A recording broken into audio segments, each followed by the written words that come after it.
chame bichu na go chame tete. Eleyo, haya, haya, haya. Eleyo, haya, haya, haya, haya. Eleyo, haya, haya. Bwana kweli, ake pole sana. Nilikuwa nakamata mashughuli bwana. Okay, hakuna shida sana, bora uko fiti tu katika bwana. Niko fiti sana, mizigo alibeba niko easy sasa. Oh yeah, hiyo ni fiti brother. Kazana na injili utavuka boda, au sio? Kama sawa kama dawa, lengo letu hapa ni kukandamiza chawa. Kukandamiza chawa, kwani niko na chawa? Wewe nawe, jiamini uko sawa. Chama njeiso, ago chami naginye. Chame bichu, nago chami tete. Eleyo, haya, haya, haya. Eleyo, haya, haya, haya, haya. Eleyo, haya, haya, haya. Eleyo, haya, haya, haya, haya. Hello, jambo tena, nilisikiliza jana wakisema sema. Walisema nini? Walisema kwamba popote alienda alitenda mema. Hiyo ni kweli tena, hata deni zangu walilipa tena. Hebu sema tena, ati analipa na madeni tena. Correct. Lakini sana sana, kulipa ni madeni jambo anasa. Naelewa sasa, gizani niliteseka sana, majirani walinicheka sana, but niko na imani itakuwa better. Brother usijali bana, Yesu gomye atakutesa. Eleyo, haya, haya, haya. Eleyo, haya, haya, haya, haya. Eleyo, haya, haya, haya. Eleyo, haya, haya, haya, haya. Yesu gomye agomalilani yamwa. Yesu gomye agomalilani yamwa. Yesu ni mwema na sitaogopa kusema. Yesu ni mwema na sitaogopa kusema. Our God is good, man. I ain't gonna be scared to say it. Our God is good, man. I ain't gonna be scared to say it. Jesu gomyewe agomalilani yamwa. Jesu gomyewe agomalilani yamwa. Eleyo, haya, Kwata Yesu utakuwa sawa. Eleyo, haya, haya, utakuwa sawa. Kwata Yesu, kwata Yesu utakuwa sawa. Kwata Yesu, kwata Yesu utakuwa sawa. Macha kwa tianane, kwa ito limbo Eldoret. Ako wisa, ako baga Kericho, kwa ito Kericho. Ovinya nini, rewind, agriplay, paka anakwisha na kurudia tena. Asante. Nimebaki nikismile kwa sababu nimesikia coach pale upande ya Eldoret akisalimiwa. Sasa nikashangaa tangu lini tukaanza kutuma salamu. Nilidhani salamu ni ya watu wa kutumiako salamu, ningependa kutumiako salamu. But anyway, it's yet another beautiful day, and as usual, we are so glad definitely to be on the blaze to bring you the best of the stories. Tukiinspire tu mtu hapo nje tukimwambia kwamba it is possible, like kwa hii life ni possible to make it irregardless of how young you are, bado unaweza make it in life. Na kama kawaida, our show is being sponsored by Favored Collections. Na Favored Collections kama kawaida hawa disappoint. Wanafanya delivery, number 1. Number 2, unapiga order yako maridadi from the comfort of your home. Hata uhitaji kutoka nje, pale tu kwenye umeketi kwenye kiti yako, hiyo namba ikitembea hivi kwa screen, unapiga tu order yako mdogo mdogo. Dress ambayo nimeivaa leo bila shaka mazee imeweza. Na this is courtesy of Favored Collections, and Madam CEO najua ako tu hapo amechila akifurahia kazi ya mikono yake ambayo bila shaka she does so well. And of course bila kusahau Kiumuzi ambaye ni very tasty water. Si tasty, maji ina taste. Ni very good water. Si maji ya mtaro, ni maji ambayo definitely it's good for your health. So grab yours. Number iko hapo kwenye screen pia. Anytime, just holler at them and definitely watakuwa wana come through for you. And on today's episode ambayo ni episode ya 4, tumetoka mbali, tunaenda mbali zaidi, but for today's episode we have an amazing guest ambaye I am looking forward to hearing a story, kwa sababu story yake najua ni one very interesting one. She'll be talking to us on a few things, starting with her life, and of course later on tutakuwa tunaongea about what she's doing currently. A very young lady mwenye hajafika hata third floor, anachezea tu hapa second floor, but vitu ambaye amefanya kwa hii maisha, nice, great and amazing things. Na kwa sababu Alista alininyima drum rolls, sitajitesa ku make drum rolls with my mouth. I will just go straight to introducing our guests for today. Thank you so much for making time to be with us. Number one, thank you for gracing us with your presence, and welcome to the show. So unaweza tupatia a small introduction about yourself as we start? Thank you. I'm June Ethel Simbi, a girl from Homa Bay, a small town called Olare. Wow. Kuna kwanga na kitu about small towns, ambayo small towns breed big people. Wale watu wametoka small towns tunajuanga ni watu wa maana. Kama mimi ninatoka a very small village, ambayo watu ambaye my friends wamefika kwetu, and they know how much of a small village ninatoka, na mimi ni mtu mkubwa hapa Kenya. So anyway, interview si mimi. Welcome so much, June. Apart from us knowing you as June Ethel Simbi, hiyo ni jina ya serikali, what do people call you who love you? I have 2 nicknames. Family, they call me Auchiel. Auchiel. Auchiel means 6 in Luo. Oh. I was never given a Luo name. So Auchiel came as June, born in the month of June. So that's number 6.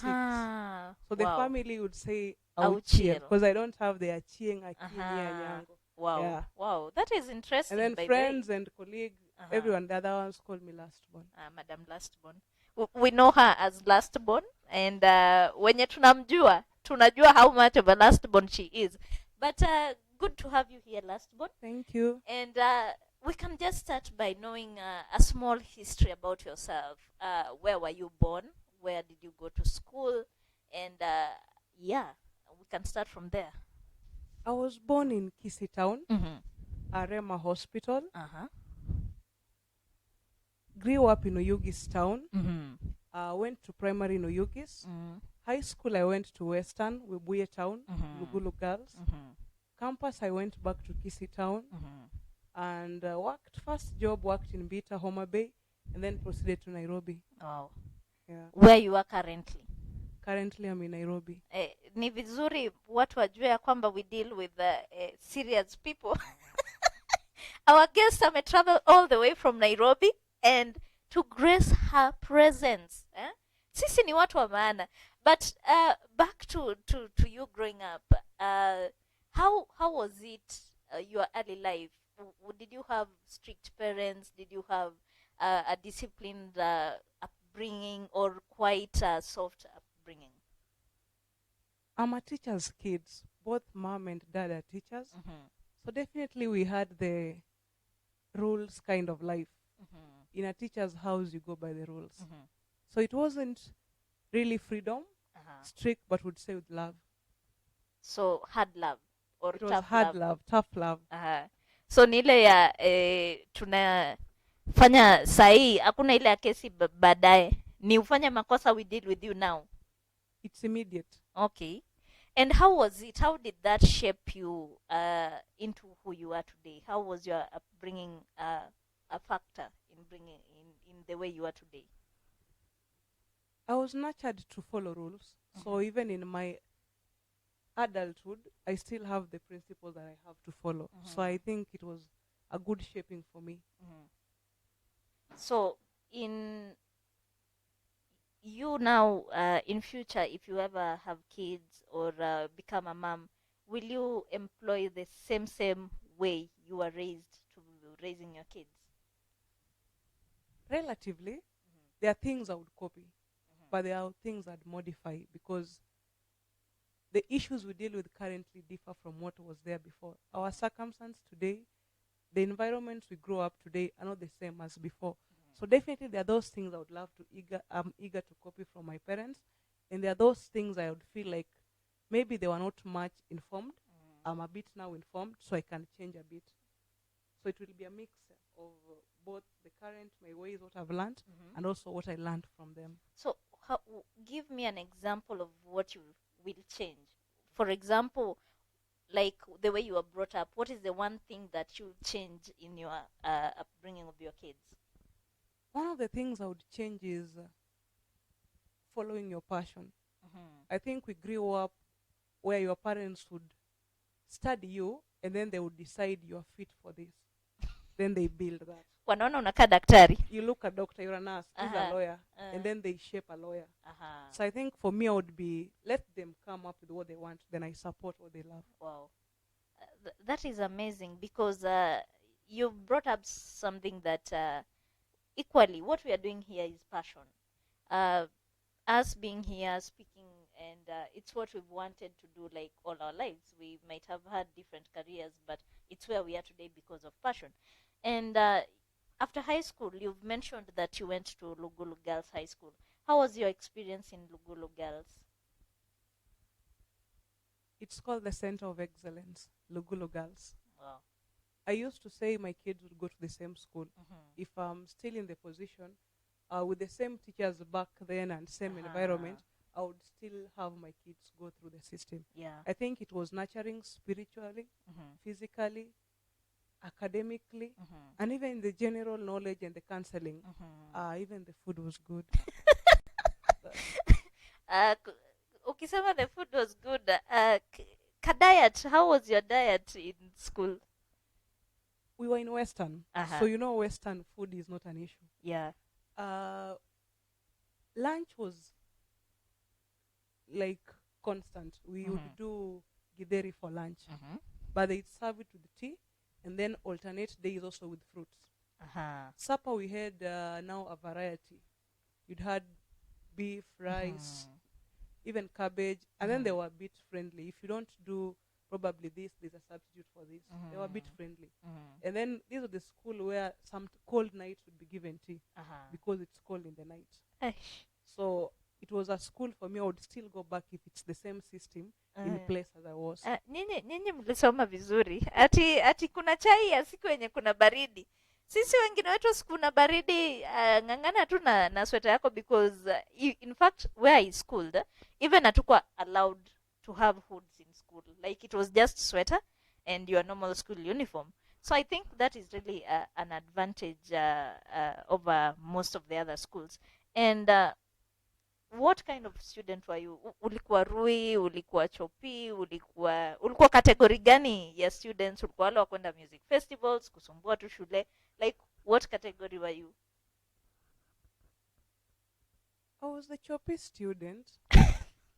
And I wasn't so much active with sports. I wasn't in music festivals. I was a prefect. I think I was also in cheering squad. We would sing the songs when they take a team. They like cheering squad, give us 5 people to go with the volleyball to accompany maybe netball. So I was in cheering squad.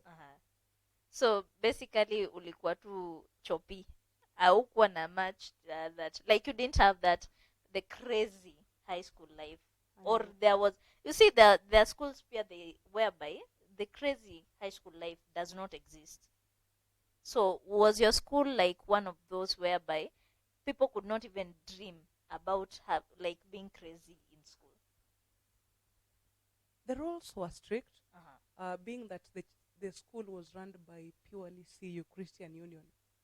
And our deputy principal was the chair person still for Christian Union and the patron. So we had these strict Christian rules, like wouldn't do secular songs, wouldn't do this and that, maybe in Lugulu. But it was generally a good place because we had people who were really into sports, even the music, drama. I was just the cool girl. That is nice. So after Lugulu, you are done with high school. What grade did you get and where did you proceed to after that? I got an A minus, 78 points. Wewe ulikuwa chopi, ni ukweli. Ujadanganya. Wewe ni chopi. Physics A, Wow. Kiswahili A. Wow. Ni sawa. Endelea tuendelee na where you went to kwa sababu tusha prove when it's chopi. Now can we continue? So after Lugulu, I went to Kisii by choice. I think many people don't get the chance to go to university they want, but mine was, I think, something I prayed for. Yeah. Because Lugulu was far, Western was far from Muyugis. So I didn't want anything in Nairobi. I didn't want any school. Even Kisumu was far for me. Because I had bad times in school where you come from far. So when we close in the evening, maybe from 4, you have to stay back, then travel the tomorrow. next day. There's a time we were just left 2 students, and one was from Mombasa, then me. Yeah. I think after that experience, I was like, if I'm doing my university, it will be the nearest one near home, I think that's my choice. So Kisii University, by choice. I loved it. Of course, my mom wouldn't support it, but I think I placed it. She was like, if you don't want Nairobi, she was a bit flexible. Then do Maseno. But I didn't get the Maseno. But me, I was like, I want Kisii. So Kisii was my second choice. I got Kisii. Kisii University. What course did you choose to pursue? Bachelor of Science, Actuarial Science. Mi nimekwambia tu ni chopi. Because, like, you're doing up there things. Why actuarial science? Actuarial Science by then was, I think, the topmost ranking course during our time. Because I remember the first 10 students in Kenya automatically were taken for actuarial in UN. It was the most ranking with the highest points, I think. So if you had the highest point, actuarial topped before medicine that time. Yeah. So I think most parents had the notion like, this is the best course. I want my child to go for the best. And not being a teacher's kid, they want the best. So they're like, let's go for this actuarial science. Was you choosing actuarial science influenced by your mom in any way? Because you see, earlier on we were mentioning that fact whereby growing up, your parent would see a specific career in you. Was actuarial science influenced by your mom or just a personal choice? It was by a parent. I remember I love easy life. So I wanted something so easy. Yeah. I was like, can I do Kiswahili teaching? Then parents would be, you can't go to school to get an A and say you want to go do Kiswahili teaching, no, or CRE. So she was like, you're not doing it. I'm a teacher, your dad is a teacher, so let's have at least better things than us. You can't be us, so you better go beyond us. So you can do actuarial. Then I was like, I don't like mathematics as such, because actuarial we had the notion it has too much maths. So I'm not good in maths, but my mom would convince me like, but you can perform excellently in the theory ones, so you balance your grades. I think that now caught me, and I just said, okay, I will try the other units. Wow. So, first year, you joined Kisii University. And joining university is always a good and bittersweet experience. How was your experience, that first experience of joining university? You are meeting new people. There is no supervision, like kama home, ile discipline, strictness. How was it just being in a place whereby you could do anything that you wanted? At first, it was a challenge. You know, when you're used to being guided, being told you need to do this, you need to do this. So I think at first you feel out of place. I remember I had to go back even during the induction period, and I would like, how do I do this? I would still call back home every time. I'm like, how do I go about this? It's also the first time you're given money and you have to manage. And like before, we used to have money by our clerks or the class teachers in high school. So this time you even have money on your own. And you're supposed to manage it. You buy food from the mess or something. So it was a new experience, exciting. At the same time, you'd be worried like, what do I do? So a mixed feeling here and there, not just a specific feeling. Umeongelelea about mess and ikanikumbusha story. By the way, messes are very interesting places by the way. Nakumbuka tulikuwa tunanunua ugali. Was it 5 bob ama 7 bob? like kitu kama hiyo, like ulikuanga na 20 bob uko na ugali, mboga na nyama, kitu kaa hiyo. Ukiwa na like 15 bob uko na mkate na chai asubuhi. So life was made easy with messes like and by the way, during our times I think kuna hii new bill imeletwa. Is it a new bill or what is it? History ya fear campuses, colleges kupandishwa. As we tulisoma wakati fee was around 20,000 for the whole year, or was it for the whole semester? Sai fee are outrageous, 240,000. This is on the lower side for a normal like si job student. Sai wanaitwa COOPs or something. And how your take personally on your fee kupandishwa? Do you feel it's even right for your fee kupandishwa that highly? The economy is moving up. Definitely things will change with time. Because even us, I think, if we look people who came before us, they could pay even 2,000 for accommodation as we paid 3,000. So it means with time, it changed. But I think this time the rate at which the fee increase was a bit high. Probably some of us couldn't make it to university currently because of the fee that is currently being given now. And then you see our times, we really had these things like bursary. There was work study program for students, so you could still get other ways to raise fee. So it's really not so fair on the side of students. I think it's something that should be reviewed, because it will lock so many people out. Because you'll say, if I have to pay a year 500,000, I'd rather put that money to business. Because even after that, we're not guaranteed jobs. So most people may divert at that point. And decide not to go to school. How was your campus life? What kind of life did you have? Were you a partigoa? Ulikuwa siyu kuomba tu? Ulikuwa which option were you? I was a church girl. I think campus, you have to have a second life. Yes. There is much time. You need a second life. So as a second life, you need to have a second life. And mine was, I chose church, because for church we'd have so many meetings. Weekdays meeting, we had prayer and fasting sessions, we had we go for evangelism outside campus. So that was mine. So basically a church girl. Yeah. Wow. So we are talking to June Ethel aka Lastborn, na anatuambia venye ni mtu wa kanisa. By the way, anasema venye ameokoka, and it is a good one. So just stay tuned. We'll be back shortly, right after the break.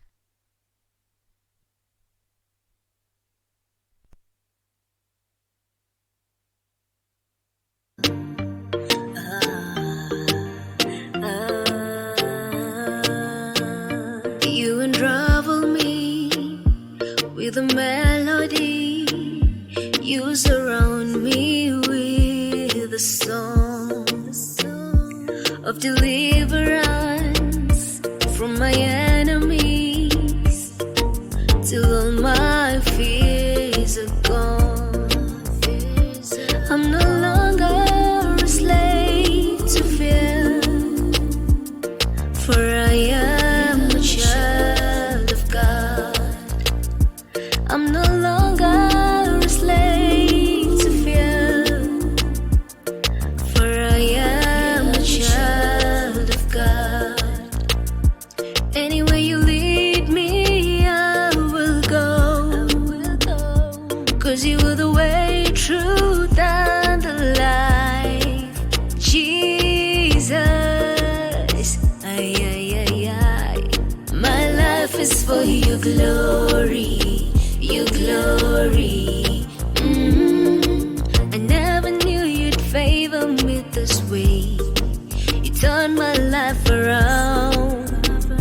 I've been a woe. I never imagined bringing me this far. You turned my life around.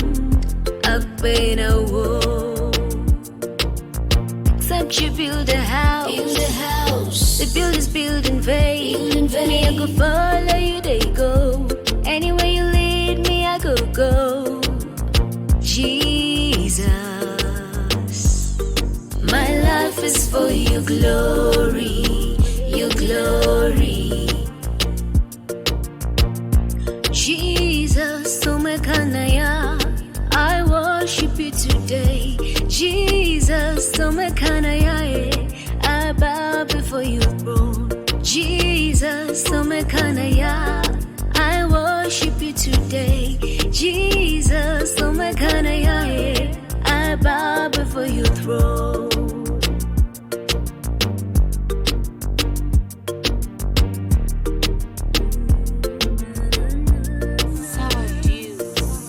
Thank you for loving me too much, oh, too much, oh. Thank you for loving me too much, oh.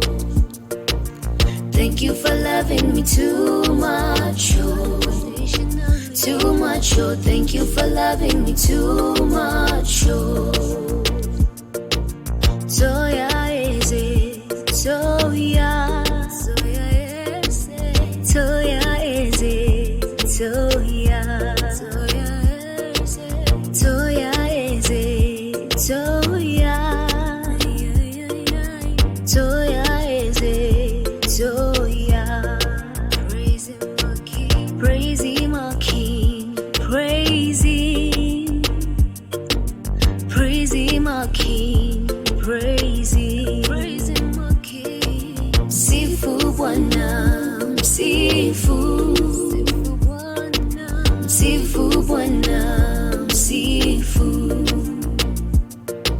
Msifu Bwana, msifu. Msifu Bwana, msifu.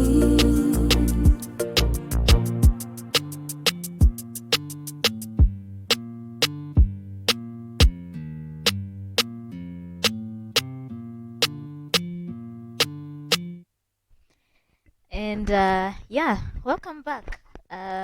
Tuko tu bado hapa kwenye The Blaze, telling inspiring stories, and hopefully somebody hapa nje atasikia and aguzike or learn something from the stories that we are sharing. And today's guest is June. We've been talking to her, aka Lastborn, and tusha establish ya kwamba ni mtoto wa Sagodi, ni msichana ambaye ameokoka, anaenda binguni. Ametuambia yeye tangu utotoni mwake amekuwa tu msichana wa kanisa, bado ni msichana wa kanisa according to her. But anyway, we are still talking to June, and point yenye tumeachia ni where we are talking about your campus life and your Christianity. Why so strong in Christianity? Is it because of being raised in Christianity or your influence ya high school yenye umesema you were in CU? I was raised up as a Christian with very strong Christian background, SDA, some part. Then I became a Protestant, I think, after primary. So being that I was able to go to SDA, experience Protestants like deliverance, redeem, it gave me that now feeling of ownership. Like I now know this more than others can do. So that was my strength with Christianity. Wow. And that is amazing. Hopefully you are still as strong, up to date. Heaven bound. Whatever, tongue speaking, spirit filled, fire spitting. Heaven is goals. Heaven is goals. Yeah. Ushasema. That is amazing, by the way, finding such a young person when you are so rooted in Christianity. I think tunaweza toka to shift kidogo. Can we talk about your family? How many siblings do you have? Let's go there kidogo. Like how many siblings? Ulireiziwa, umesema ulireiziwa Yugis and all that. Let's talk shortly about your family. From family, nuclear family to begin, we were just born two. My late sister, who was the firstborn Christian, and me as the lastborn. With mom and dad, I think we were just four. And then I think we were staying with so many cousins. It was a big family. Yeah. But later I also realized we have the step family, a very large one. Yeah. Yeah. And you've just mentioned that your sister is late. When did she pass on? My sister passed on when she was in her third year at Great Lakes University. She was taking nursing. That was 2015. Yeah. And 2015, you were in second year. I was or in third second year. Second year. And I'm bringing this up because you've mentioned your mom, and how was your relationship with your mom? I'm the last born, so last born with mom is it's not a broken bond. Yeah. It's always a tie bond. Uh-huh. And then we were a bit close because partly our parents separated for quite a long, over 20 years. So we were literally raised by our mom. So it was a family of my mom, my sister, and I. Plus now my cousins and a few friends she could take in. Yeah. Let's talk about losing your mom. I know it's really hard. And how was it losing your mom? Like, how was that period? That was my biggest fear, and I think I met it. I say losing a relative is hard. Yeah. Losing a sibling is painful. Losing a father is hard. But I say losing a single mom, I think that one is simply, I think it's terrible. Yeah. Yeah. You know, a single mom is a father, a mother, and a relative. Like, it's the only person you have. So if you have maybe a father or something, you can lean on one side. But when you lose the only person you have, who is the mother, the father, and everything, I think it's like your world crumbles. And when was it when your mom passed on? My mom passed on when I was immediately joining second year, April 2014. That was, I think, my most hard times.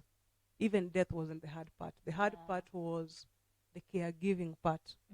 When you'd move with her from hospital to hospital, and remember, you were just the two of you, like there is no other person. Yeah. So you're still young, just a last born, not knowing so much, but you have to move with your sickling mom from hospital to hospital, town to town, and you stay. So I think that was so hard during that time. And a year later, you lost your sister. It wasn't a year later, the same year. The same year, a few months apart. 9 months apart. Wow. You know, now you are two. Yeah. And now you are two, mom is dead. So my elder sister couldn't survive the loss. She was more weakling than me, being she's a firstborn. Yeah. And she didn't survive it. You know, when you have a single mom, then you just lose, your world crack. So we just left the two of us. When we were two, she suffered depression. It led to stroke. And finally, she didn't make it out of the stroke. So it was more of the trauma. It was the a trauma of losing your mom. My mom. And now you remain alone. Yeah. But you've mentioned your dad and the fact that they were separated from your mom. How was that? How did that happen? It wasn't so easy. I remember when my mom passed, it was the day I was meeting my dad, 17 years apart. Wow. I couldn't even say who is he, because I'm told 3 people are coming. One among them is your father. I was with my friend. I remember she was my friend Bilha. And I'm like, Bilha, anakam gani hapa? Like, who does he looks Where like does who? the Yeah, like the resemblance- 3 are coming. Yeah. Who looks like him? I think Bilha couldn't even take it. She's like, this is too much. That is the first time, I think, now I was an adult, I was meeting my dad. So you're meeting your dad at a point whereby you've lost your mom, and there is this 17 years you've never met him, and at this point you're meeting him. How was it? I know it was a bitter. How bitter was that? I wasn't bitter. In fact, I was so numb. I think I didn't even have the pain. The pain I had was before. But you know, when your mom died, you don't even believe she's dead first. Yeah. So the first stage, you're so numb. You feel nothing. You're not happy. You're not surprised. You're just numb. Yeah. Nothing matters anymore. So at the point you are meeting your dad, you are in denial. Not really denial. It's just like you don't care. Like, So let it up, whatever it is, let it I don't come. know you. I'm in my own world. You're like in your own Uh-huh. world. So you don't know anyone else. Yeah. So even though you're told this is your mother, this is your, it doesn't count anything. Yeah. Wow. So you're meeting your dad, and you're at this point of numbness. But how did your sister take it? Because now you are more numb, and how was your sister at that point? Was she numb too, or was she so emotional, like a wreck and all that? My sister was so broken. Mm. I remember she was too weak. She was sick at the same time, Mm. so weak and broken. But at least her, as a firstborn, she had the daddy ties. I think for her, they had the dad relationship, which I didn't have. So your sister was talking to your dad all this while you did not even We have didn't a have relationship. any relationship at all, because when she was in campus, Uh-huh. sometimes they could meet. She later told us they could meet sometimes. Uh-huh. So with them, they had that father-daughter, not so Relationship. constant, but once a There while was something. they could reach out. Uh-huh. Yeah. But for me, I was mommy's girl, and if Uh-huh. mommy says it's this way. And you've said your mom is girl. So hapa katikati kuna all those, the denial, the healing process and starting all that. But like, how long did you take to get to a point whereby you could just say, okay, mom is gone? You just accept that, yes, she's gone. That took quite a long time. Yeah.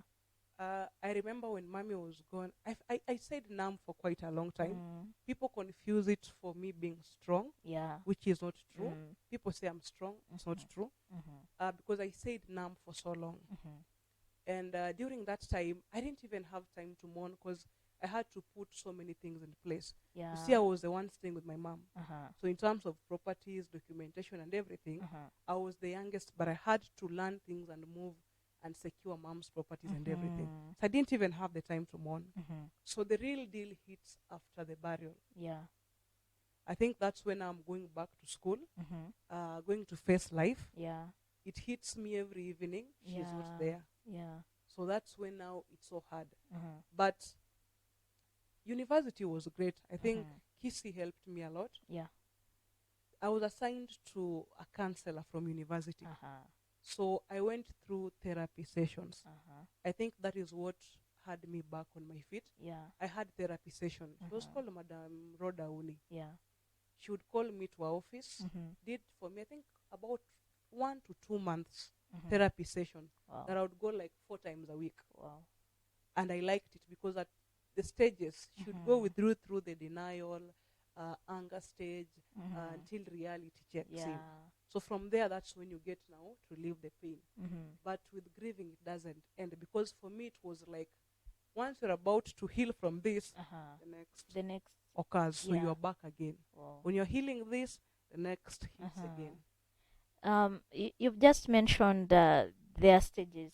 Maybe just take us through what are the stages for grieving.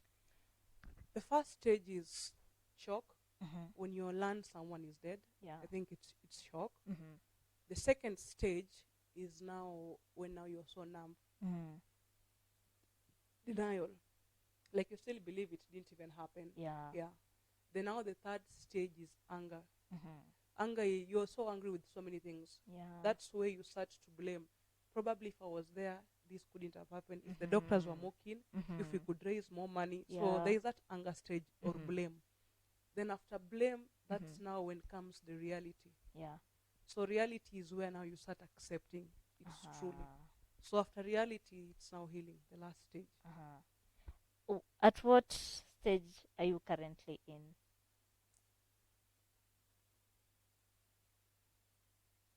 There's no healing. So I would say reality. Yeah. I would say reality, because reality, you live with it. Grieving doesn't end. It's not a session or an event. There are days you'll be fine. There are days you'll be happy. There are days even an event will take you back to almost first stage. Yeah. The stage is not like straight. It's Mhm. you see how electricity wires are like Yeah. just intertwined. Mhm. That is how it is. Like today you could be back here, Mhm. tomorrow you are here, today you are here, but life continues. Oh. And you've mentioned that apart from the nuclear family, the immediate family, there is this huge step family. Now that how was it now being integrated into your other family after losing your nuclear family? It wasn't easy. Mm. First, even accepting my dad was not something that came so easily. Mhm. I remember it took my friends Yeah. so much effort to ensure I could even speak to my dad. Mm. Because he would call me and I would just hang up. I'm like, I don't know you. Please don't go call my phone. Mhm. So it wasn't an easy thing.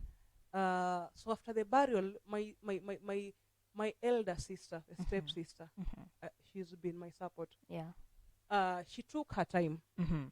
I remember she took her time in the night, talked almost 2 hours in the night, Yeah. gave me the family history, introduced the other step to me, and told me, June, I knew her because she's one of the step who would come to my mom's rescue most of the times.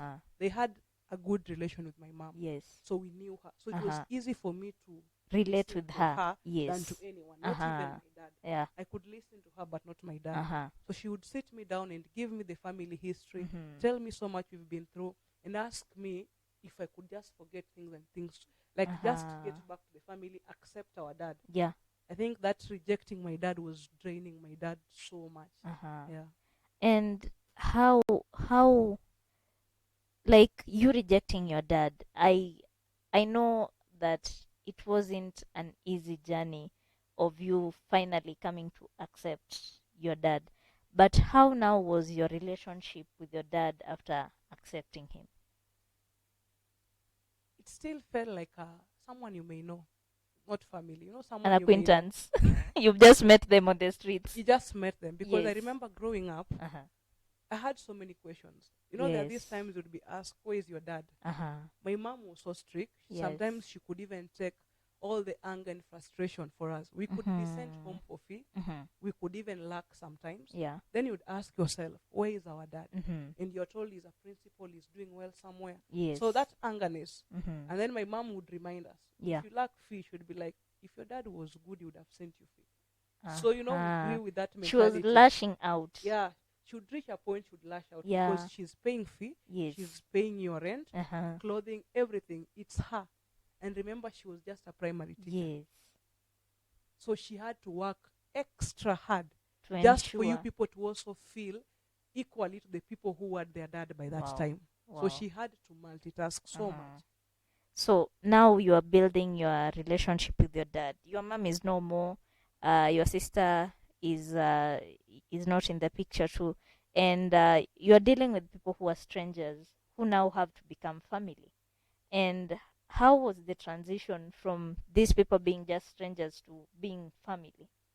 You see, when you go to meet a stranger, you always carry people with you. Mm-hmm. I remember for me, if I have to go meet my dad, I would carry you, Chelimo, my friend, to meet my family. I could Yeah. never accept to meet them alone. Mm. I was like, these people, for me, I don't know them. I haven't grown with them. I don't trust even a glass of water from them. Yeah. I had so much resentment. Mm-hmm. Then also remembering how I would move with my mom from hospital. The doctor would be like, you don't even have a father, an uncle, or someone. Those things would still be in me, and I would really hate on my dad when I would see him. Yeah. And I would ask him, where have you been 17 years? Mm-hmm. If you are not for my mom, what about us? Did we Yes. wrong you anywhere? Yes. I really had those questions on him. Yes. It took so much time because it's like now I didn't have time with my parents both at the same time. It's like you lose mom, is when now dad comes in. So after we've lost mom, my dad tried so much. Yeah. He tried to rebuild that relationship. He would even call my friends in campus. I want to talk with my daughter. She's Yeah. not picking my calls. My dad tried. So I would take advantage. Yeah. When I want money to do something is when I'll call. Mm-hmm. I'm like, send me 2,000. Then I switch off my phone. Yeah. So I wait for that money. But I know I have no relation with them. Yeah. But now after my sister, so after mom died, now we are with my sister. My sister was a bit sickly most times. So the university took contact for my dad. So when Yeah. my sister was sick, they called my dad to school. So my Uh-huh. dad took my sister. Yeah. home. I think that was the first time I was now going home after burial. So my sister was with the other family. She had stayed there. They were nursing her during that time. Yeah. So I would go home. So I would meet all my brothers and every other relatives at home. That's Yeah. when I started to know. Uh-huh. It was too bad that I don't even know the way to our home. Imagine. I would ask. I knew one of my step brothers named Bob. So I would Yeah. ask the border people, nipeleke kwa kina Bob. Now I'm going to a home, but I would say kwa kina Bob, unajua kwa Yeah. kina Bob, because I don't know the place myself. Uh-huh. So that was how it was so hard to blend. Wow. And you eventually, did you come to have a relationship with your dad? A very good one. Yeah. After my sister passed, I became my dad's center of attention. Yeah. Everything. You touch me, you touch my dad. You don't accept me, you're not welcome in my dad's home. So she became like, now my dad became everything. The sister, the mother I didn't have. Yeah. So I was so overprotected that I was too much spoiled, because if I want something, my dad would put pressure on everyone to ensure I have what that I you want. have it. Yeah. Wow. Then also now that, until I remember after campus, I stayed with my first sister. That was also the best bonding time, because now when I was staying with her, all the other siblings would come. Yeah. And she would also carry me along to every function we go home. The family The functions. family function. Yes. So that's how we got to bond. And later on, you come to again undergo grief as you lose your dad. How much of a blow was that? Did you have those questions that, like, why me now? Like, why is it that all this is happening to me? That question was before. I think when I lost my mom, that was my worst. I remember, if I also didn't have friends by my side, I didn't think I would pull through. I would pull through with that, because I'm one person who hardly express emotion. True. So people would think I'm very strong, but I would cry most times. Yeah. I think it's only the people who are so intimate with me who would say I cry. They wouldn't give the same definition as other people. They would say June cries a lot. Yeah. But it's hard for me to cry in public. So most time I would love being alone. So I would really cry alone at night. And most time, then I used to write. I was taught in therapy to write. So I used to have my notebook. So my counselor told me anytime I feel anything upset, I would write them down. Then read them almost 3 times a day. So the more you read, the less it feels painful. Yeah. So that was my therapy. So I would write my books a lot, what I miss, my fears, what I fear may happen in future. I would write them down, read them. By the time I read for the 3rd time, I could tell the story to anyone. Yeah. Wow. That is so eye-opening, because sometimes we feel like people are so strong, yet they're hiding so much inside. And maybe, like, just a parting shot on this before we move on to something else. Like, how would you advise someone who is undergoing grief, someone who has lost their loved one, someone who feels like they've lost it all? You lost your mom and your sister in a span of a year, and later on, as you built that bond with your dad again, coming to lose him.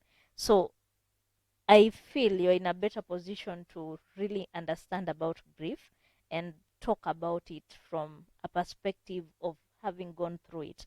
So what would be your advice to someone who is undergoing something that they feel like they can't even have the strength to go on? Grief is a journey. It's not an event, so you don't expect you'll be fine by the end of a week or a month or a year. You'll always be back and forth. There are days you'll still wish you had, even in your age, you'll be an adult, 10 years that you'll still miss your parents or your something. So having a support system is one of the best things. Yeah. My friends were my support system. I think they did everything. Some would talk to you how you feel. Yeah. Some would just be there. They don't know how to react with you. And some would be there advising you on do this, do this. So for me, I think I had a support system, what my sister didn't get. She would have come out of it. Yeah. She was all Yes. alone. You see, for me, I had a very big support system plus therapy. So I was able to manage through. Yeah. And like someone like my sister, who just had herself. Yeah. So she couldn't take all that pain by herself. Mm. She had no one to confide in. Mm-hmm. And she was also back in school alone. Yeah. So I would say have a group of people, Mm-hmm. share with them. Yeah. They can help you out. Mm-hmm. Then also the most important, go for therapy. Uh-huh. They will also help you how to cope with the loss. Yeah. Yeah. Wow. So going for therapy and definitely having a support system. And you see, all this happened during your campus, your times in campus. Yeah. Because even like being introduced to your other family, the huge family, is you are still in campus, and all this happens in a span of 4 years while you're in school. So like campus must have shaped how much you turned out to be today. Like how was it now when you combine all these experiences, the grief, the good times, the happy times, the sad ones? How did it shape now you into being who you are today? It was good and bad at the Mhm. same time. There's a part of grief when you have such grief that they cut long, you tend to withdraw from so much because you always feel like the people I love most, it's Have like gone. they are going. Yes. So you even fear getting now close To other people. because now you develop anxiety. Yes. Like who is next? It's like I'm not the one in the list. Yes. No, who is Someone next? else will go that I Yeah. love. So I think I was at that one point where I used to ask, who is next? for me? So I developed anxiety at that point because I was like, I just fear next something bad may happen. Yeah. If something gone, I was always worried. Mm-hmm. So the bad part it gave me was anxiety. Mhm. I battled with it. Yeah. The good part was I became self-sufficient. Mm-hmm. I think I lost my mom at 19. I was turning to 20. Yeah. So I knew how to. I had to pay my fee. Yes. I had to clothe myself. Yes. I had to go to school, pay my rent. Uh-huh. So at that point, I became self-sufficient. At 19. At 19. Wow. Organizing a burial for parents Yes. at 19. Yes. I remember one time one pastor came and she was Uh-huh. like, God, you are not so kind with this girl. Uh-huh. Like what people take a lifetime To experience you are giving her at this 19. age. Wow. She's just a last born. She has never even Uh-huh. seen anyone in her family, but she has to Exactly. bury everyone. Yes. So it was so hard. Yeah. But then the same pastor was like, bond with your step family because Mhm. if God knew why they had to be there, Yes. so I don't think you should build resistance with them. Yes. Yes. Maybe that was the destiny. Uh-huh. So it took time, then I bonded there. So being self-sufficient came in. It's good, it's bad, Mm-hmm. because I think I'm more independent Yeah. in my own things, my Mhm. thinking, my mind, Mm-hmm. because I had to kind of raise myself. Yes. Whether I make mistakes, I do the right, I'm the final. Mm-hmm. So that was the shaping it comes with. Everything is down to you. Yeah. Whether you do right, you do bad, you face the consequences, Mm-hmm. it's just up to you. Having to make those tough decisions really early in life. And I think we've tackled so much on that. And unless you have maybe a parting shot on just handling grief and yeah, as we wind up on that particular part. Just be real. Mm-hmm. Yeah, don't hide it. The more you hide it, the longer it takes to heal. Wow. Yeah, so if you feel sad, you feel sad. Mm-hmm. Then you can also join the support groups. I think one group, I joined one US group, support group in Facebook or something. Yeah. I think you'll feel like you're more strong in that group. Uh-huh. Because with the US people, the way they mourn, someone just posts, my mom has just passed. Someone will post Yeah. a video, she's taking her last breath. I'm in the unit care. Wow. It's a home care. So in that group, everyone would encourage themselves, like, it will be well, it will be strong. Please mourn, we are here for you. So Wow. also those groups in Facebook, they really help a lot. Mhm. So you can, if you don't find a physical support group, go for the online groups. Wow. And then have faith. Mm-hmm. I'm a Christian, so my faith was God. Mm-hmm. It will always get better. Wow. Yeah. It will always get better. I love that particular line, and true to that, by the way, it always gets better. Like, and the Bible says, after the night, eventually the sun will rise in the morning, and all will be well again. Remember, this is the Blaze. We are talking to June, and we've just tackled so much about her life story, her personal life. We've seen her early life. We've seen how to handle grief, and I hope someone definitely will be taking a point or two on that particular session. I think we can go on a very short break so that when we come back, we talk about her career and whatever she's doing right now to make ends meet. Otherwise, stay tuned. Usibanduke. Wanasema usibanduke. Usitoke hapo. Tulia hapo hapo. We will be right back after this short break.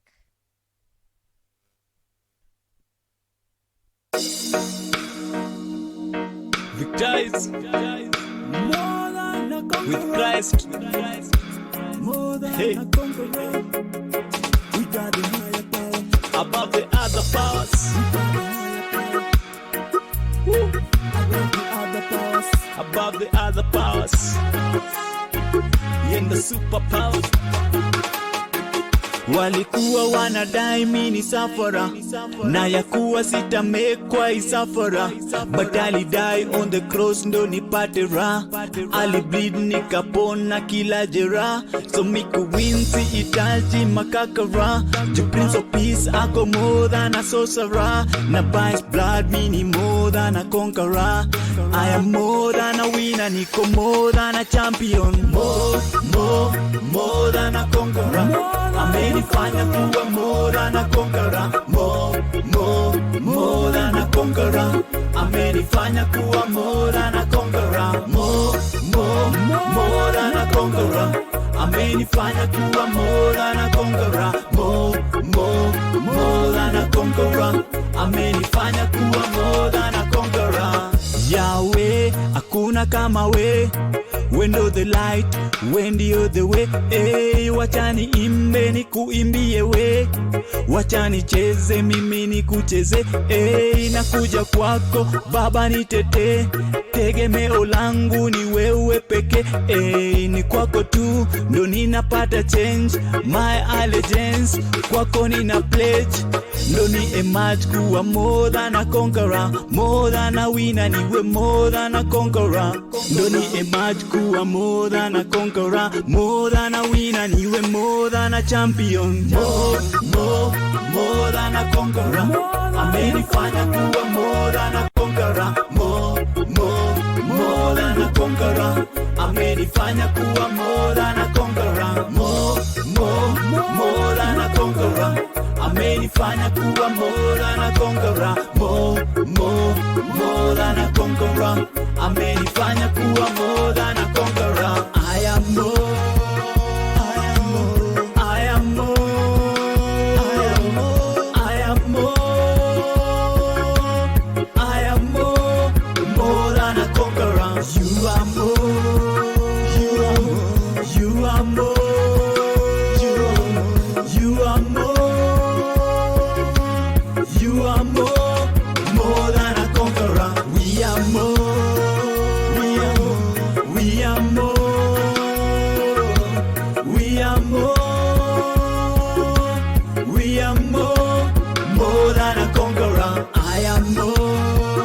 I am more. I am more. I am more. I am more. More than a conqueror. More than a conqueror. Amenifanya kuwa more than a conqueror. More than a conqueror. Amenifanya kuwa more than a conqueror. More than a conqueror. And the girl Amenifanya kuwa to today. Maze, she's more than a conqueror. Story yake ni very touching. Story yake maze, ako na story moja ambayo hata mimi hapa nilikuwa tu nimeshikilia emotions kwa sababu it is a very touching story, and bila shaka an amazing one, and she's conquered it all. She's a warrior, she's a fighter, and yeah, she's an amazing human being. And we are going straight on to continue with her story, but kabla tujaendelea na story yake, definitely just to remind you, the Blaze is brought to you courtesy of Favored Collections. Favored collections, remember, wanakupigisha luku, ukuwe mwanaume, ukuwe mwanadada, ukuwe mtoto, kwanzia juu hadi chini, kiatu, dress, t-shirt, shati, trouser, name it, whatever, as long as ni nguo. Piga order pale at the comfort of your home and watakuwa wana deliver.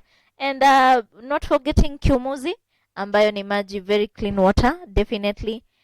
Numbers zitakuwa zinatembea hapo kwenye screen yako. You can piga order yako ya maji safi, maji ya Kiumuzi. And today on the Blaze, we are talking to June Ethel, aka Lastborn.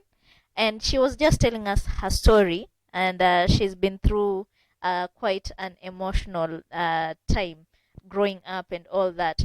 But focusing now on the other side, unajua life inakwanga heads and tails. Just as a coin, there's always that happy moment, there's always that sad moment.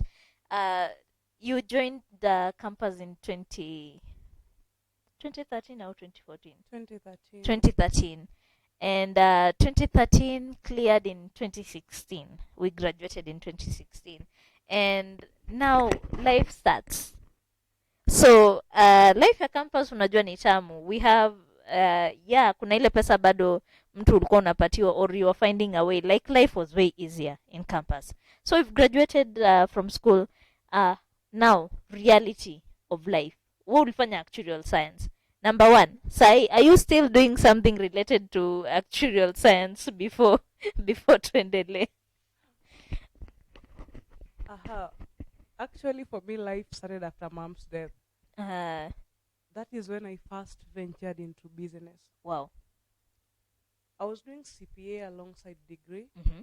So when mom passed, I'm like, okay, so who is going to manage fee? Mine is job. My sister was in parallel by then. Yeah. So who is going to pay her parallel fee? Mm-hmm. She's elder, but I'm the youngest. But I have to think, because I used to be my mom's confidant. Yeah. So I ventured to bricks making business. It's not for the faint. It's not for the faint-hearted. So biashara yako ya kwanza ulikuwa unachoma matofali. It's not for the faint. That shaped me. It's the first time I knew the importance of a manager. Because I was in second year. Yeah. I have to be in school. I'm doing breaks home. So I have to come some days from school. Yeah. Go to the breaks. The guys that make breaks, you pay them today. They are drunk 3 days. They never show up. You have to look for them. Yeah. The stress that is there. Yeah. It's much. After break making, you have to sell the breaks. You have to look for the markets to sell it. Yes. So I'm at second year, barely 20, 21. Yeah. I already know how to start making money. Look for clients to buy. Look for transport, how to transport now. So corporate life begins there. Wow. For me. Yeah. Yeah. I did 3,000 bricks for the first time. So out of the 3,000, which started the process, by the time ulikuwa unauza, how many bricks are we talking about from the 3,000? It wasn't 3,000. No, it was 30,000. I'm forgetting. 30,000 bricks. Yeah. Wow. 30,000 bricks, and we sold was it 28,000. So okay, kwanza kwa hiyo process ya production au lose a lot? Production, the much would lose was probably theft. Like there are these logs you'd cut. Yeah. So probably where you went to buy log, because the logs, they have to be cut and they have to dry. So when you leave them to dry, zinaibwa missing. And you see, by there you cut logs, you can't go to the forest, so you go to homes. So you buy them in homes. So sometimes you cut logs in home, tomorrow you find there was maybe a barrel there, they used your log. Wow. You're back to step 0. So, okay, so hiyo ni part ya production. Umepata hapo losses tayari. So the next losses come the night where you have to burn out the brick. It's 48 hours straight. There is no break. Because if the fire goes off, it means that brick will not become a brick. No. So it means that's a loss. We stayed in the cold the whole night, burning. You don't sleep. Because nile kuni, you have to keep adding unaongeza kuni. What? We did 48 hours. Straight hours. That was it. Wow. So 48 hours straight tumeunda matofali. Umekaa hapo, umekesha, umeichunga, imekuwa matofali. So tunatoa sasa from hiyo, naonanga wanaweka after umenini, wanaweka matope, ni matope ndo That wanafunikia ndani. matope is still when you're burning it, so you've not opened it. So hiyo matope wanaekanga ni ya It kazi stops the gani? heat from going outside. It's like an oven for the So wame brick. create an oven. Yeah. Okay. Cool kid.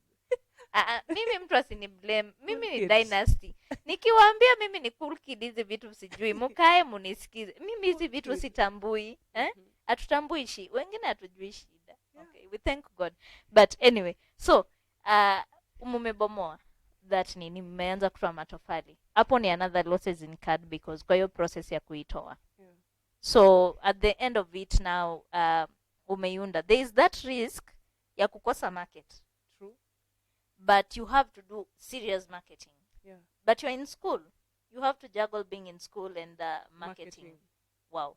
So how did you juggle that? I would go to the people who are building at that time. So I would go to the owner of the building. I think I got Matata Hospital by then, Oyugis. They were adding the wing for, I think, maternity wing. So I approached the director and I told him, of course you knew my mom before. Yeah. This is the only way I can raise my fee. So if you please, could you help me buy or get me someone to buy this? Yeah. Then he's like, you should be in school. Why are you doing this? And I'm like, if I don't do this, how will my sister go to school? Yeah. Me, I have help. I can sustain myself. But what about her? Yeah. So I have to do this. He was like, no, you don't have to do this. I'm buying everything. Yeah. So he just told me, let's agree on the price, transport it to this place. Wow. That was done. So at least you didn't have that nasty first experience. No, the first experience was just in having it done. Now, once I got the one to buy, he took the 28,000. Yes.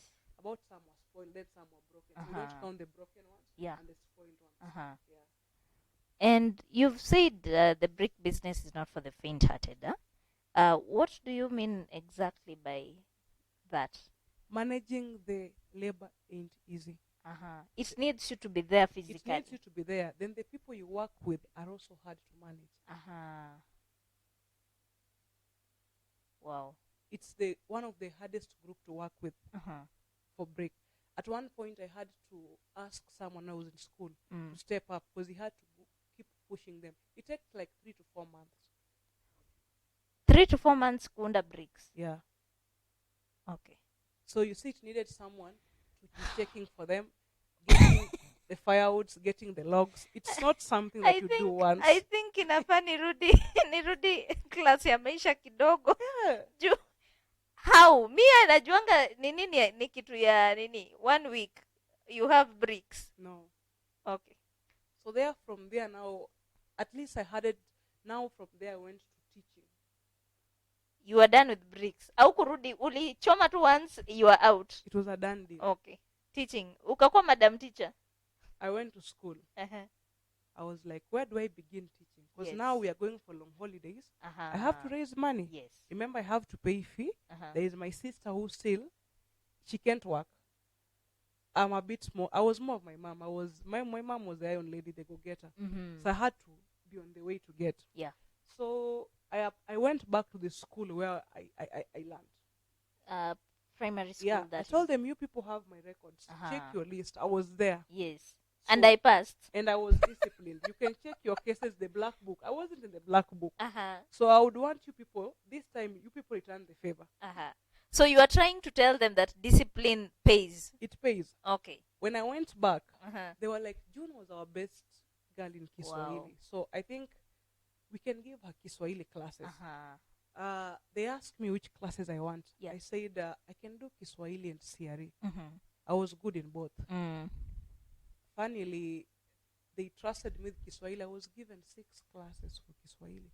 Class 8, class 6, class 8, 7, 6, for downwards up to I think class 4. I would teach Kiswahili. That's crazy. That means I was good in Kiswahili. And I would do inshas and everything. Yeah. So I was so young. I have to teach. I have to go back home. I come. Yeah. I have to take care of my sister. By then she was sickling. She's in Uh-huh. the house with me. She has deferred. Yeah. So I have to look after her. I have to be in school. Yes. So lunch breaks, I have to leave. I go back home. I ensure she has her drugs. Yeah. She has eaten. Then I come back after lunch To school. to school. Yeah. So it was almost an easy time teaching back then. Yes. Yeah. So teaching, now for the brick, that was you being an entrepreneur and trying to make something, to make money, of course. Teaching, you are being paid, or was it a volunteering opportunity? No, I think we're being paid by then 8,000 8,000 a month. a month. And that was a lot of money back then. 8,000 a month. Wow. So we've seen you've done the brick making, you've done teaching. What was the next? So that was gig? in second year. Yes. So when I came to third year, I went now to insurance. So unaenda ukigrow. Hapo ni growth. Once you are on your own, You have to. There is no one no one is going to monitor and tell you, Yes. do this, do this. No. You have to make it work. You make it work. Yes. Look for ways. Did insurance, went to Jubilee Insurance, Kisi, salesperson. So you started selling. Salesperson insurance. I did it for, I think, 2 months maximum. Yeah. Schools were back. So I couldn't manage to do it So it was over the long holiday over the period. long holiday period. So I couldn't manage to get back to school and do this. Yes, yes. So I did it. Then when we went back to school, I was like, I can't manage. Yes. So I have to concentrate on my school. Graduation is also nearing. Yes. So I have to give my studies afar. Remember, fee, I have to look for my own fee. Yes.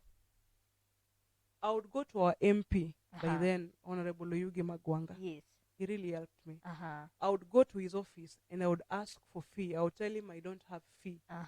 He would write promissory letter. That's why I knew there's a promissory letter from the CDF. Wow. Promising that once money come, we are paying, this amount. Kindly provide exam cards. So that, you get access if the to CDF school. delays, Yes. the school can give you. So there is no interruption because no- the fee yeah, the hasn't fee. been paid. Yeah. Wow. So I would go with the promissory note. That was Kasipul CDF. Yes. They would go, give me exam card. When money comes, they would just. They settle on it on Yeah. themselves. So you see, I had help. Help would help me to stay in school. Yes. So hustling the other money for maybe consistent house upkeep, I had to hustle that. So that was it. So you become an adult at, I think by third year, fourth year, Yes. we were already there. And after the year, now you are done with the long holiday, the insurance sales. Now for the year and finishing campus now, and now it's the beginning of life. Now the beginning of life, that's where my sister came in. So help handy. Yes. I wanted now to go to pursue more of insurance by then. And then my sister was like, June, you're good with accounts. Why Yes. don't you come? I have a hotel. Come help me with the accounting and mostly the stock controlling and all that.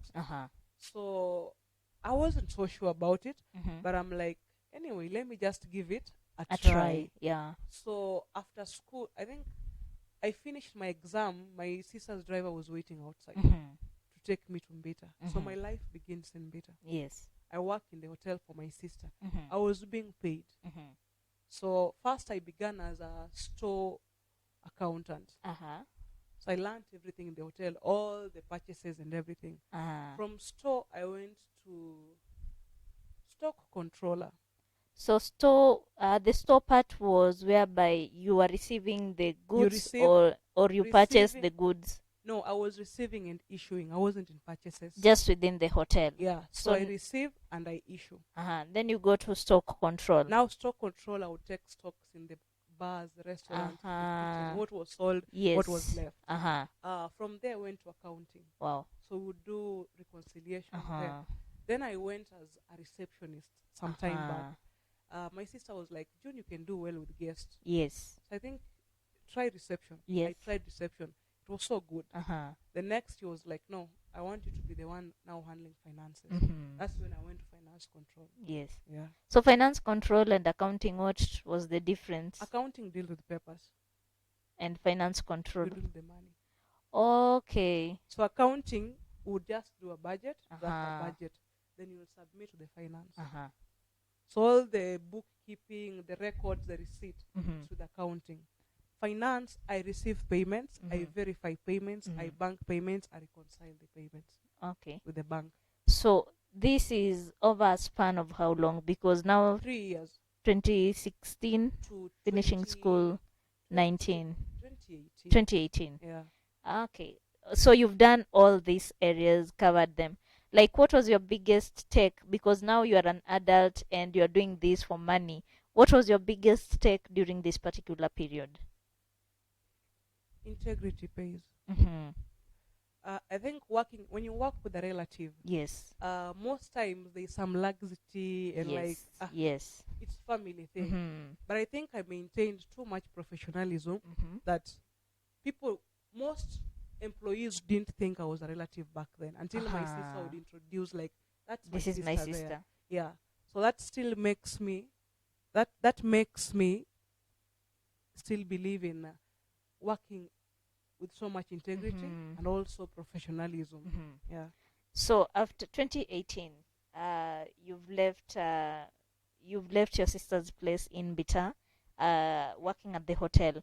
So where do you go next? Risk taker, Nairobi town. With no job. I had to lie. I'm sorry, my sister. I had to lie. Yes. I was like, I've gone to the farthest height I could go in this place. So I need to get out to do something. Mhm. I was looking to do something in my career. What I did CPA, so the finance was relevant. Yes. But I wanted something now in my line for actuarial. Yeah. So coming to Nairobi, Mhm. it didn't turn out the way I wanted. Because even most of the jobs I was getting was in the line of actuarial. Mhm. So after some time, I was like, let me take now what comes Whatever in. comes. Yeah. Yeah. So I land in an administrative job where you Mhm. have to do administration mostly. Yes. So I pick it up, Uh-huh. and I pick it up in Nairobi, and I start. Mhm. So Nairobi life pushes you, not like home. Home we were Yeah. rich in our little 10,000. We were very rich. But now you're in town, you have to pay rent. You want to Yes. live a good life. You are admiring cars. You're admiring everything. Mhm. So your mind has to put the task. Yes. So that is when by then I was 25, getting now 26. So I'm like, I have to work and do something. Yeah. So at 26, the craziest me, the stubborn last born, Mm. June, what do you want to invest? Me, Mhm. matatu. Wow. Have you ever done it before? No. There's always a first time. And you're just 26. I remember the funniest part was when I was going to the matatu circle board Yes. forward. You go to a board. There were like 16 boards.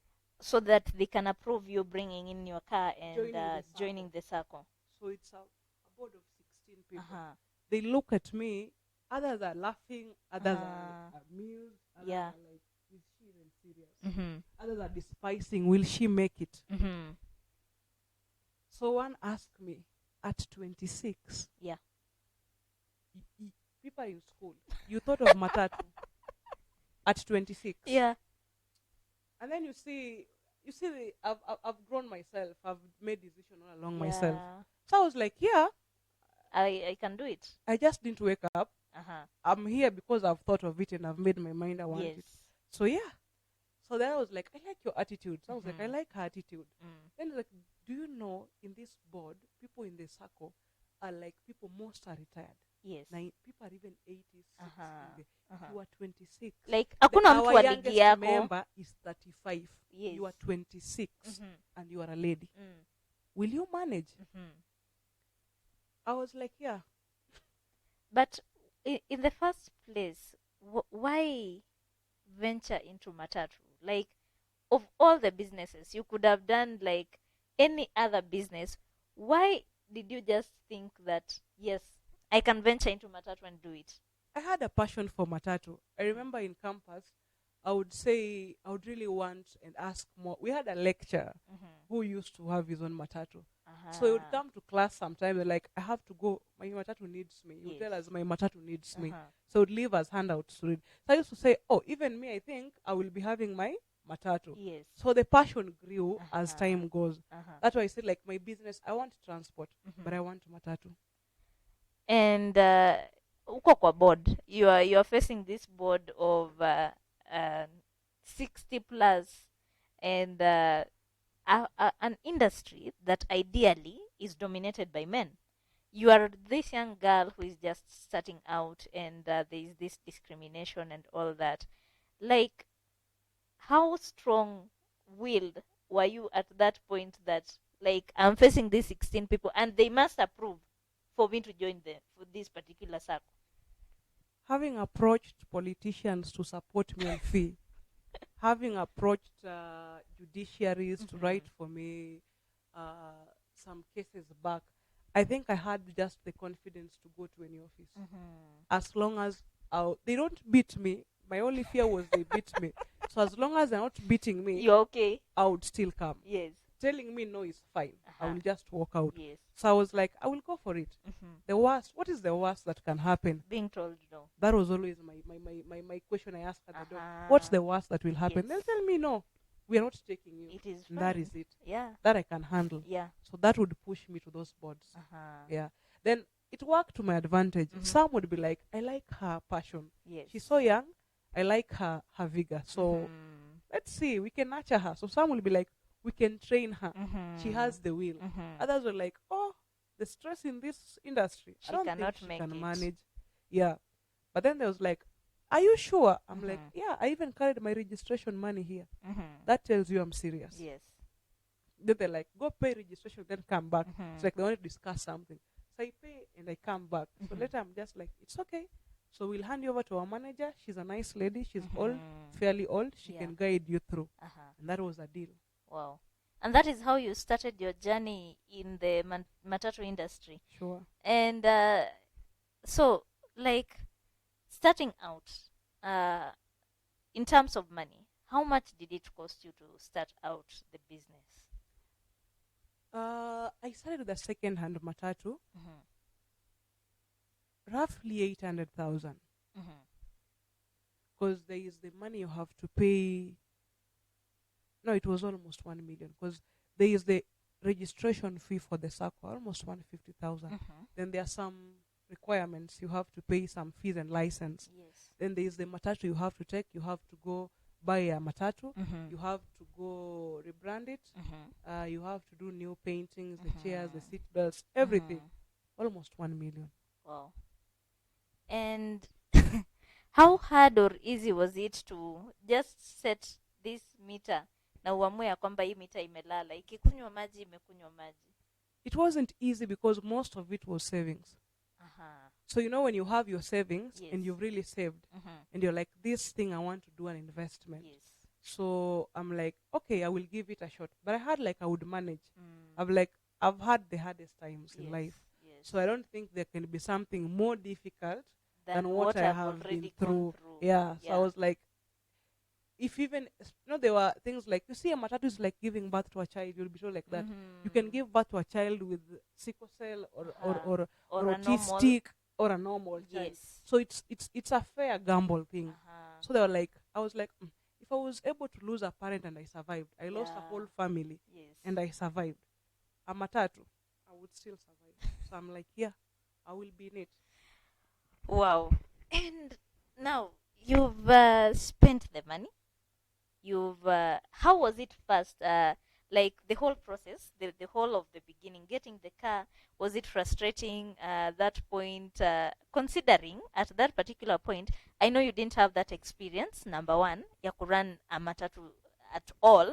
Number two, the whole experience ya gari, leave alone matatu.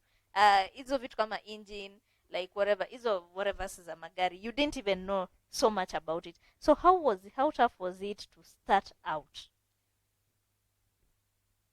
I had my brother that was helping me out. He's been in the matatu before. My brother was like, I'll teach you a bit. Yes. But you have to learn more.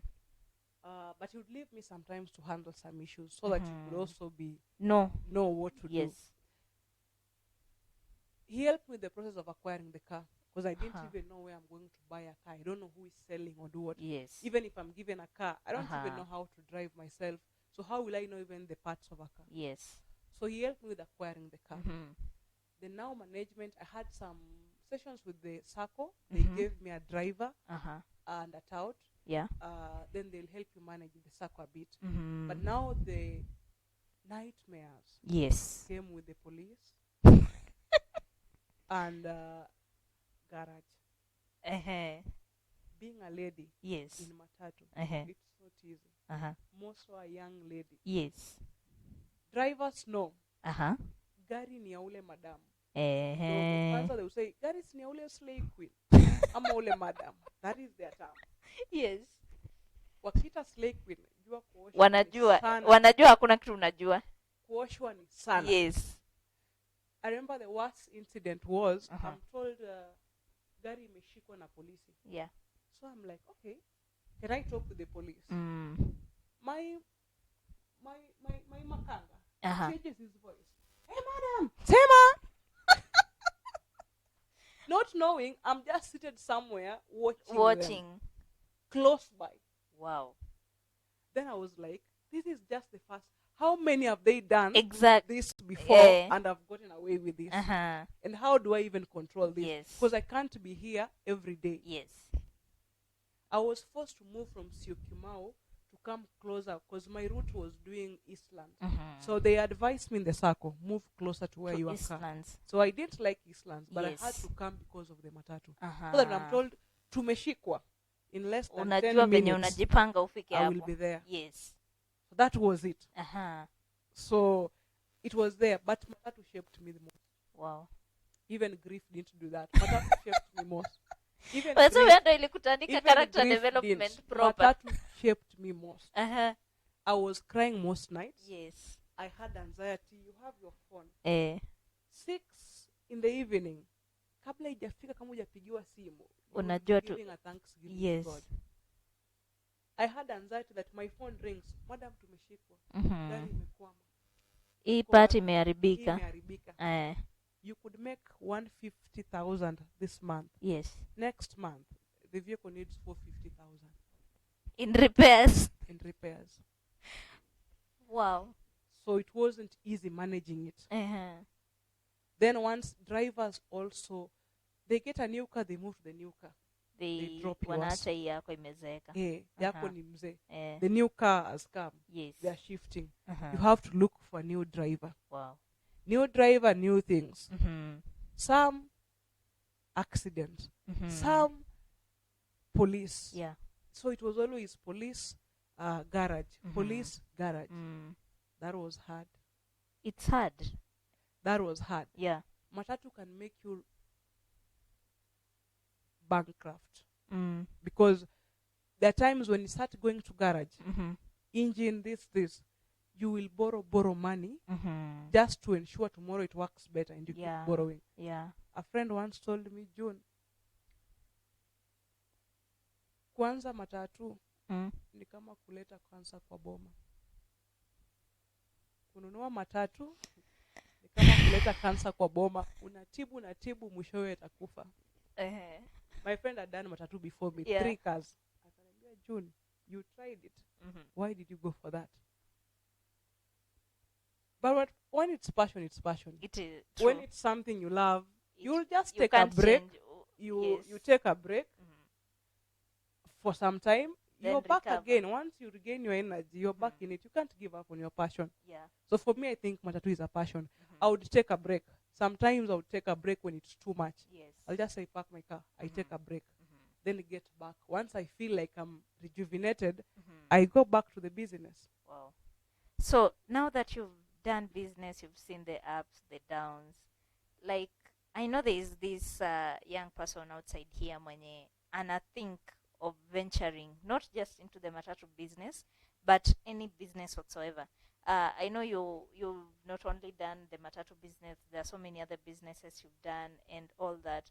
And like, what can you tell this young person mwenye ana plan to start any business? Hata kama ni ile ndogo tu ya kuuza mboga pale kwa mtaa, or it is just something big. It can be even something big. like bigger than even matatu? Like what, like, can you tell this person who is starting their entrepreneurship journey? Choose something that is in line with your passion. Money won't keep you in it. Yes. It's your passion that will keep you. Because for every business there is a peak and there is off season. There are difficulties, there are losses and profits. Yes. If you go for something that you've ventured into something because it has money, when it hits low season or losses, you'll be out of it. So choose something that even if it gets a loss today, tomorrow, you'd still hope because it's your passion, it will keep you in it. Yeah. Wow. Alafu pia oleka kwanza, usiingie matatu kama hujaoleka. Please get married. Don't try matatu as a lady if you're not married. Where? You'll need a man to handle those people. So please. So ni ukweli when people say there are fields that are relevant to a certain gender. Please, for matatu, if you're in matatu, it needs you to be rogue. That's number one. Yeah. And as a woman, regardless of how stubborn you are, you can never be a man. Rogue. So, lesson. Yeah. Because even you cannot say you'll rely on your manager to manage for you that matatu. It needs you as a person. So, I see some women are there, but you see the husband always there to back up. Once even the drivers know there is a man in the picture, there is respect. Some respect is there. But once they know there is just a lady back and forth, they take too much advantage. Wow. Yeah. I've taken a very strong point that biggest thing, whatever you decide to do, passion. Let your passion come first. Do something you're passionate about, the money will come. Sure. Okay. Now, finally, sijui kama ungependa kutuma salamu kabla hujasema your final parting shot. Unaweza tumia jamii na marafiki salamu kule nyumbani. To my family. Hiyo ni kamera ya nyumbani. To my family, the Simbios family. Thank you for the support. I think you helped me blend in and fit in well. Orphans are not easy to handle. Yes. But you still find out to handle me. For my friends, you're the biggest gem I have. Your support and your continuous love, it's great. And also for my mentors, there are people who mentor you mostly in business, in matatu. Yes. I think it's also a big up to you people. Yeah, I'm managing it because of your guidance. Wow. Yeah. Final parting shot. Live life. Wow. That is it. We are living life, as Last Bond says. It has been a beautiful, wonderful session, and it was amazing having this story and listening to it. I've learned so much personally. Hopefully, kuna kitu moja ama mbili umelearn from our story today. Until next time, I am Chelimo Dorcas, and definitely, bila shaka, remember to follow us on Facebook and YouTube. YouTube, tafuta Operation Linda Kizazi, you'll find us there. And this particular video is launching officially our YouTube channel. So definitely follow, subscribe, like, and achia comment hapo. Kisha share with your friends and family. On Facebook, you can check us out, Alista CI and Chelimo Dorcas, on all of our pages. Follow, like, subscribe, and leave a comment. Otherwise, hopefully, this story may touch somebody. Remember, here at The Blaze, we are talking about inspiring stories that we are hoping to build and change our generation with it. From me to you is just to say bye-bye, stay safe, and see you again next time. Ooh, yeah. Oh, na na na, yeah. Na na na na na. Upendo wako unathibitisha kweli Bwana wewe ni mwema. Heshima yako inathibitisha kweli Bwana umetenda. Upendo wako unathibitisha kweli Bwana wewe ni mwema. Heshima yako inathibitisha kweli Bwana umetenda. Elimu yangu mimi darasa la 7, mtaani nilikosa cha kufanya, nilishindwa kusonga mbele. Wazazi wangu nao uwezo hawana, maisha yalikuwa magumu sana, na uchumi ulibaki pale pale. Ila sikukata tamaa, nilinuka na kupambana. Maombi niliyoyaomba nilamini atatimiza. Nikasema Bwana, lazima mwaka unipambane, ili nivuke hapa nije nifanikiwe kama wale. Nikasema Bwana, lazima mwaka unipambane, ili nivuke hapa nije nifanikiwe kama wale. Leo maisha yangu umeyaona Bwana, leo maisha yangu umeyaona Fame, leo maisha yangu umeyaona Bwana, leo maisha yangu umeyaona yawe. Leo maisha yangu umeyaona Bwana, leo maisha yangu umeyaona Fame, leo maisha yangu umeyaona Bwana, leo maisha yangu umeyaona Fame.